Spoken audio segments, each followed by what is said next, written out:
Hello you guys, welcome back to HN Entertainment. I'm your host Aaron here, and today we're going to be talking about DC.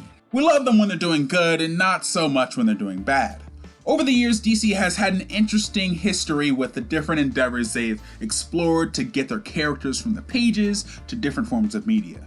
More specifically, video games. If you grew up any time in the past 20 years, you know that they're no stranger to cranking out some games. Some of them have been great, like the Arkham series, and others not so much, like the notoriously bad Superman 64. Yeah, you know, the one with the rings? Jesus. Sometimes there are other games that we don't even get to see the light of day, like Gotham by Gaslight, which would have seen Batman in an old-timey setting, solving some crimes.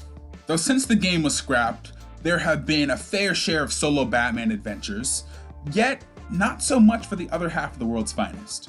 It's been almost 15 years since we've gotten a solo Superman game, and people have started to wonder if we'll ever see it happen again. Well, little did you know, we actually almost got one not too long ago. You see, according to video game leaker James Sigfield, Warner Bros. Was actually trying to develop not one, but two Superman games as recently as 2013. During the same year, the much divisive Man of Steel hit theaters, Warner Bros. Was on the search to create an open-world Superman game following the success of the Arkham series, and doing so proactively. They were taking pitches left and right from all kinds of different directors and producers to make their flagship Superman game. One version of the project that was pitched would have been a free-roaming open-world game similar to that of Spider-Man PS4, and would feature a huge metropolis and a wide variety of different baddies. Sadly, Warner Bros. Didn't give the game the chance to really grow and develop into its own, and not far into prototyping before it was ultimately cancelled.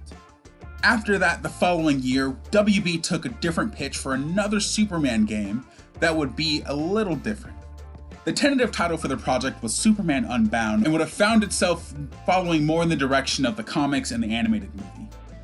The game would have been a little bit more limited, having the setting take place mostly in the bottled city of Kandor. For those who don't know, Kandor is the capital city of Krypton and was shrunken and abducted by Brainiac before the planet's ultimate demise.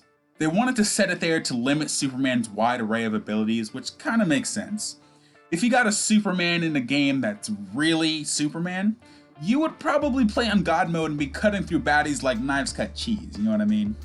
The game was also to feature some classic Superman foes like Brainiac, Doomsday, and a bunch of other mind-controlled baddies. Why didn't we get the game, you ask? Well, blame the Batman.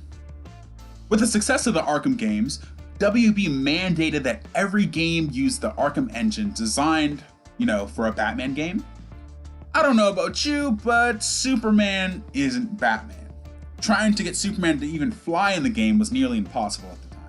Needless to say, this didn't go very well, and the mandate even resulted in WB Montreal's open-world Suicide Squad game getting scrapped.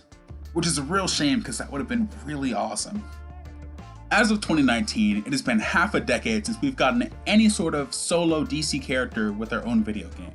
Outside of the Injustice games, Arkham Knight was the last story-driven character game we've seen brought to consoles. Sure, we've gotten the occasional mobile game to come out, but it's just not the same.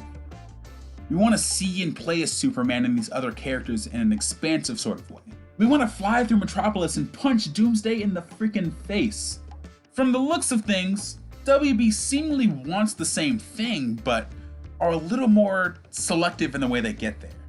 To this day, there are still meetings with producers and directors and other industry professionals to get Supes off the ground and into our PS4s and Xboxes, and hopefully we'll get something official to come out in the next few years. What do you guys think? Will we get another Superman game in the near future, or is the hero solo gaming career dead in the water? Let us know what you think down below, and we will see you in the next video.